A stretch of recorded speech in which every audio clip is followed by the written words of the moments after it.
السلام علیکم ورحمۃ اللہ وبرکاتہ۔ دوستوں، صحیح مسلم کی روایت ہے 2750 نمبر۔ حضرت ابو قتادہ انصاری رضی اللہ عنہ سے روایت ہے کہ رسول اللہ صلی اللہ علیہ وسلم سے سوموار کے روزے کے بارے میں سوال کیا تو آپ علیہ السلام نے فرمایا، میں اسی دن پیدا ہوا اور اسی دن مجھ پر قرآن نازل ہوا۔ آپ علیہ السلام نے کیا فرمایا؟ فیہ ولدت وفیہ انزل علی۔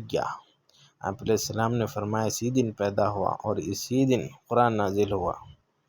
اسی لیے پیر کا دن، سوموار یعنی پیر کے دن آپ روزہ رکھتے تھے۔